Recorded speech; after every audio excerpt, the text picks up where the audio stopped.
Hi there, I'm Doggy Dan. Welcome to part one of this 5-part series where I'll be sharing with you how I work and giving you some training exercises that you can put into practice straight away with your dog. But first, a big thank you for giving me this opportunity.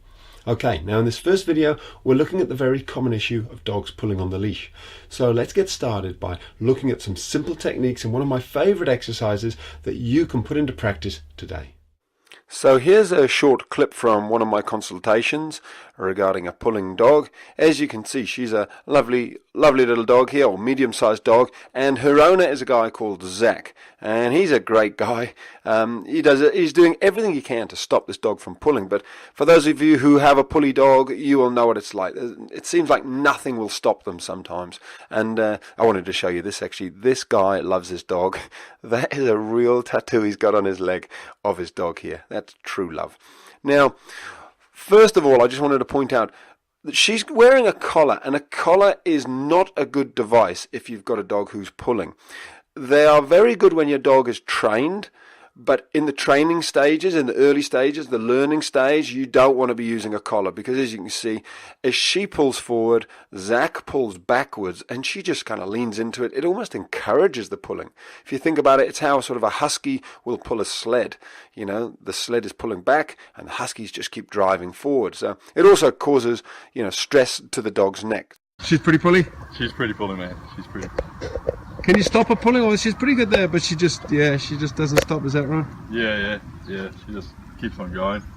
So here's the main exercise I want you to practice. It's called the turn in front, with the emphasis being on the word in front. So keep a shorter lead, a bit of a shorter lead. Pull it in a bit.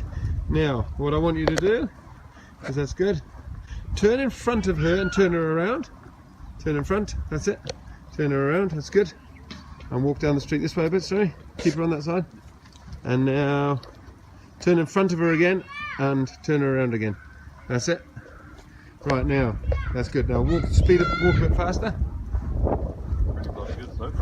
So let me do a slow replay. First of all, I'm talking about the length of the leash. It's way too long. So shorten it up even more. So I'm saying to Zach, no, that's too long. He's just setting his dog up to fail with a leash that long. You want a very short leash, but you want the leash to be loose. And here's the turnaround. So his right thigh goes across the face of the dog. You actually want to turn your dog's head in that situation, get their head to turn, and then you keep your dog in the same hand, sort of keep them on your right in this situation, turn the dog's head again there, beautiful turn. And Zach's walking the dog on the right, that's fine, you can change it later on if you want to. So that simple but powerful exercise is called the turn in front. It's far more effective for stopping your dog from pulling than just yanking on the leash. So I just want you to practice that with your dog when you're out on the walk. How's she doing? Yeah, nice. That's a different dog.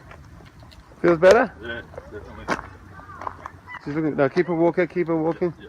So what you can do now is you can even relax your arm a bit. Yeah. Just give it a little tug back a little bit, that's it. Yeah.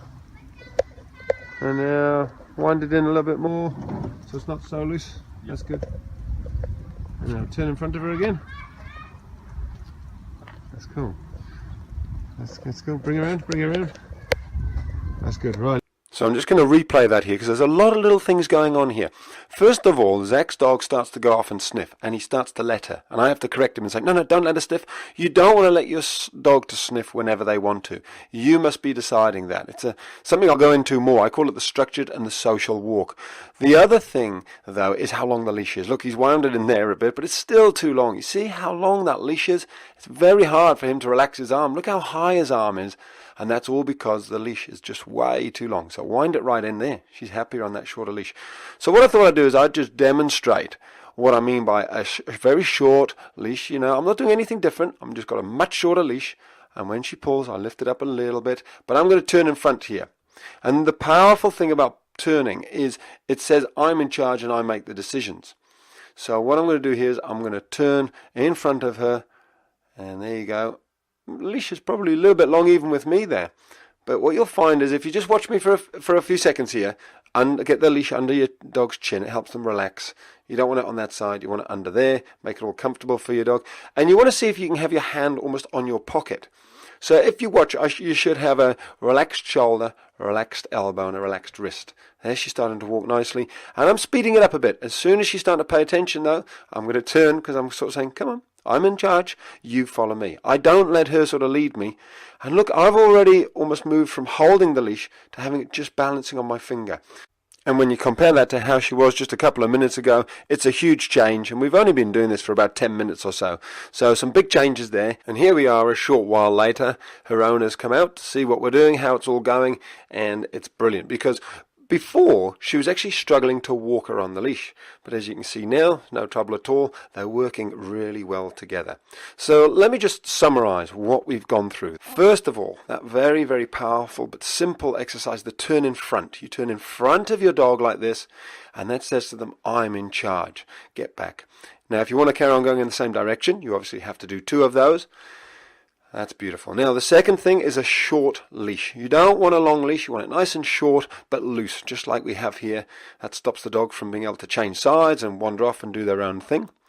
The third thing is you want to be able to have a nice relaxed shoulder, elbow, and wrist. So effectively, with that short leash, your hand should be able to relax nicely on your pocket. Even if you turn your dog around, you shouldn't have to be lifting your arm up high in the sky. It should be down by your side like it is here. So there you go, a couple of tips and a very powerful exercise. Now, when it comes to pulling on the leash, the stuff I've shown you here is great, but it's also crucial that you've convinced your dog inside the house that they should be listening to you and following you. Because dogs who think they're in charge will always lead, and they lead from the front, not the back. Put another way, if they aren't obedient inside the house, you'll probably struggle outside on the walk, so bear that in mind. Now, in tomorrow's video, we're going to be working with a very, very cute little puppy named Jock, who's a lot of fun to watch, so make sure you tune in. Until then, take care and love your dog.